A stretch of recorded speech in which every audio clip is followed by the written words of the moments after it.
word.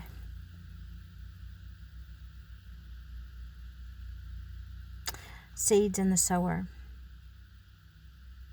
Now we know that a seed can only produce after its kind, the root system that it is.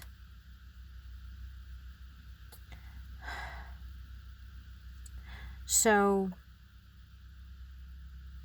we can plant an apple tree, and it's going to only be able to produce apples. That's what it is. The flesh is a rotten seed because it had fallen and bought a lie. So it was put away in Christ Jesus. It will only always produce after itself. That there's death there because it became corrupted. That seed became corrupted. So we have sin that's in that flesh nature.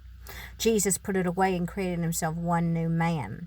Okay, so the incorruptible seed swallowed up the corruptible one. Came forth risen, new, with seed in himself, making himself one new man, God all in all, to fill these clay vessels. Okay, so he knows his seed as the potter, as the word that called forth everything, as the Father of us all, as our Redeemer. Okay,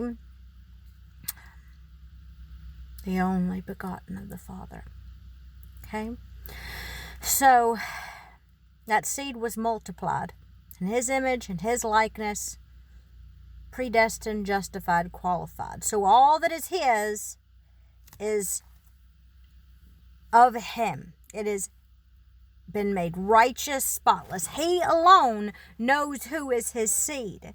Now, when that seed came up multiplied, was still born into this earth, which is fallen.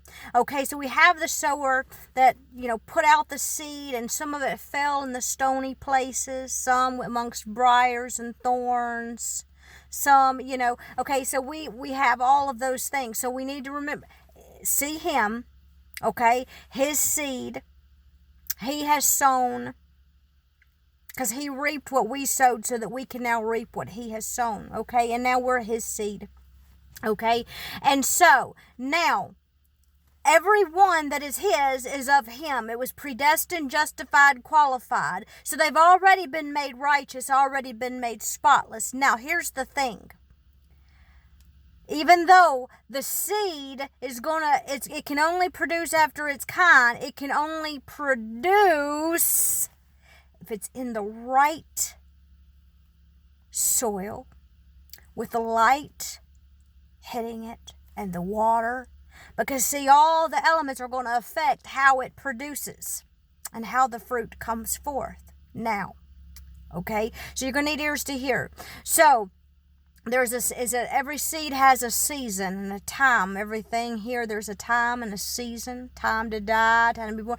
Okay, and unless the seed fall into the ground and die, it stands alone. Now, Jesus ultimately did that for us. But now, in order to enter into that new, we have to realize that there's nothing left in the old. So each of us has to come to the end of ourselves, which only God can do that through us. And he uses what the enemy means for our destruction and for our poor choices while we're believing lies and under that cycle where we fell into all these different places, born into these different situations, some thorny, some stony. Okay. All right. And so there's a time, though, that his light is going to come in that dark place because he meets us where we are. There's a time where his word shall be heard and his water is going to wash there and its seed is going to start coming forth. And then you're going to know your heritage, your inheritance, and you'll be able to produce as you're beholding now in truth where you come from, what seed you truly are. Spotless, washed, redeemed, royal priesthood, a holy nation. And as you behold that truth, as you look to him and no longer at where you were thrown about, you're going to bear his fruit because you're no longer striving in yourself. You're no longer trying to produce in yourself. You're no longer in the stony place. You're no longer, he has ransomed you and now you're hearing it. That light is coming in, okay? And his water is washing you, bringing that up. So now, instead of producing the rotten, instead of producing little, instead of all the, now it's going to be him. You're going to see him, you're going to hear him, and his seed is multiplied, multiplied, multiplied, multiplied. Ears.